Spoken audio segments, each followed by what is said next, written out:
Balenciaga, yeah. Balenciaga, get me. Balenciaga, Balenciaga.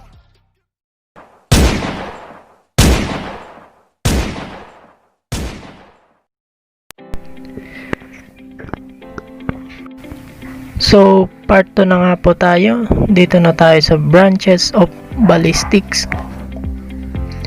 First one is we have an internal ballistics. Second one is external ballistics. Third one is a terminal ballistics. And the fourth one is forensic ballistics. When we say interior ballistics, when we say ballistics, it means it is the science of the motion of the projectile. When we say interior, it means it is inside. So to make the long definition short, when we say internal ballistics or interior ballistics, it is the motion of the projectile while it is still inside of the firearms. Okay, ito yung paggalaw ng ating projectile habang ito ay nasa loob pa ng ating firearms. Next definition, it is the motion of the projectile from breech end up to muzzle end. Yung paggalaw po ng ating projectile from breech end hanggang sa muzzle end.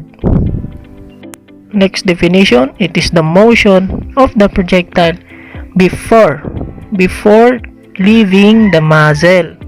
Okay, yung paggalaw po ng ating projectile bago siya lumabas sa muzzle. Yan po ay under pa rin ng ating interior ballistics. So what is the initiative action under interior ballistics? Okay, sagutin ko na. It is the firing pin hitting the primer. Okay. Once na si firing pin, tinamaan niya si primer, although in application, kailangan nating kalapitin si trigger para mangyari ito. Pero for board purposes, isagot natin ang initiative action ng interior ballistics is the firing pin hitting the primer. So mag-umpisa ang ating interior ballistics kapag si firing pin tinamaan niya na si primer. So ano ba mangyayari kapag tinamaan ni firing pin si primer? Ang mangyayari niyan, magkakaroon tayo ng ignition of priming mixture. And that ignition is called percussion action. So pag sinabi nating ignition, yun yung pagkislap. Si firing pin, tinamaan niya si priming mixture, ang tendency magkakaroon ng pagkislap or ignition or percussion action na tinatawag. Okay. Pagkatapos kumislap nun, yung pagkislap na yun dadaan yun sa ating vent or flash hole. So kapag dumaan yun sa ating vent or flash hole, ang tendency nun, yung pagkislap na yun, mapupunta yun sa gunpowder. Anong mangyayari sa ating gunpowder ngayon? Ang mangyayari sa gunpowder, dyan tayo magkakaroon ng tinatawag na combustion of gunpowder. Ano ba yung combustion? Pagkasunog ng gunpowder. So, kapag yung gunpowder natin is nasunog, magkakaroon tayo ng expansion of heated gas. Ibig sabihin, yung loob ng ammunition natin, magkakaroon siya ng sobrang init na gas na sumasakop dun sa loob na space ng ating ammunition or ng ating shell. So kapag nangyari yun, pag nag-expand na yung mainit na gas sa loob, magkakaroon na tayo ng pressure develop. Ibig sabihin yung gases sa loob nun, madikot na, hanap na yun ng lalabasan.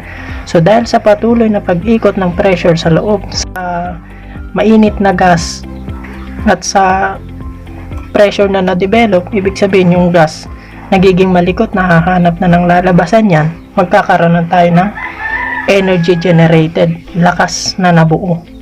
So para saan ba yung lakas na nabuo na yun? Ano nangyari? Nag-expand yung gas sa loob ng ating shell, tapos nagkaroon ng tapos na-develop yung pressure. Ibig sabihin, lumilikot na yung mga gas sa loob. So, ano nangyari? Nakabuo tayo ngayon ng lakas.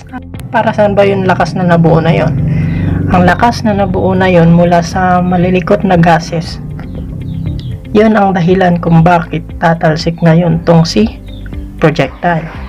So, ang lakas na nabuo or ang energy generated, ang purpose niyan is para itulak or to propel. Okay? Para itulak, sino? Si projectile.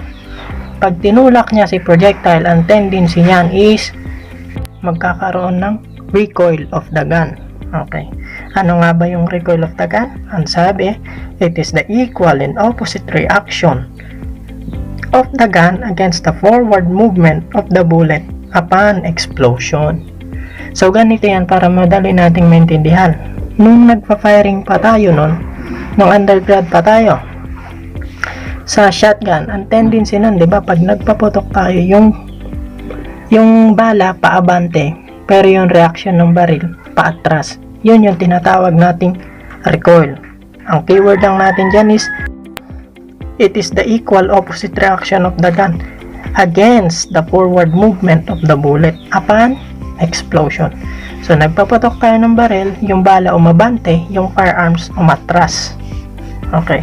Another definition, the backward or rearward movement of the gun in relation to the forward movement of the bullet. So, same lang. Pinalitan lang yung term ng backward or rearward movement. Atras yung firearms, aabante yung bala. Ngayon, ang mangyayari naman, pagkatapos umabante ng bala, magkakaroon tayo ng tinatawag na jump.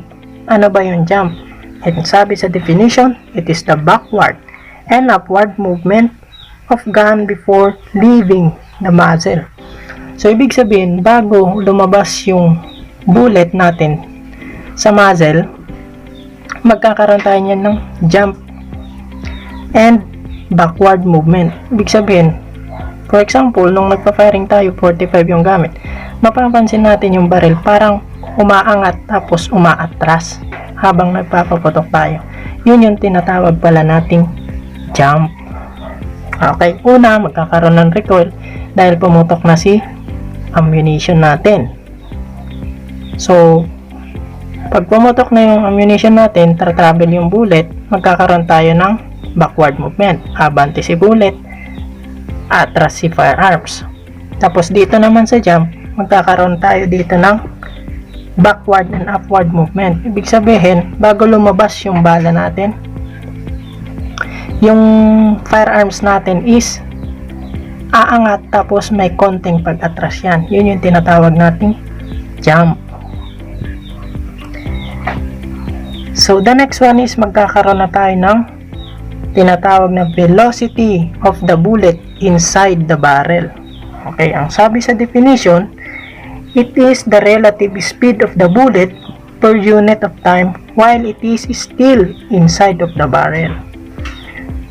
So, kapag tinutukoy dito, isa lang ang keyword natin. Pag tinutukoy dito yung speed of the bullet while it is still inside of the barrel, sagot natin ngayon si velocity. Okay. So, kapag sinabi naman it is the speed of the bullet upon leaving the muzzle, nabanggit si muzzle, isagot natin yan si muzzle velocity. So, pag tinanong naman, it is the speed of the bullet upon hitting the target, ang sagot natin dyan is terminal velocity. So, from internal, external to terminal, meron tayong tinatawag dyan na velocity. So, ano na mangyayari pagkatapos nun? Magkakaroon na tayo ng tinatawag na rotation of the bullet inside of the barrel. So, pagkatapos, pinaputok natin, kinalabit natin yung trigger, tinamaan ni firing pin si primer, nag-ignite, sinunog si gunpowder, tapos si bullet, nag-travel sa loob, tapos ang tendency niyan, kung may rifling yung firearms natin, ang tendency niyan is iikot. Ayan.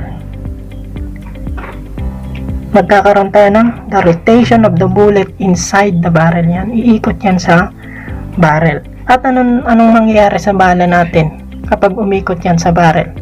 Magkakaroon tayo ng tinatawag ngayon na engraving of the cylindrical surface of the bullet. Okay?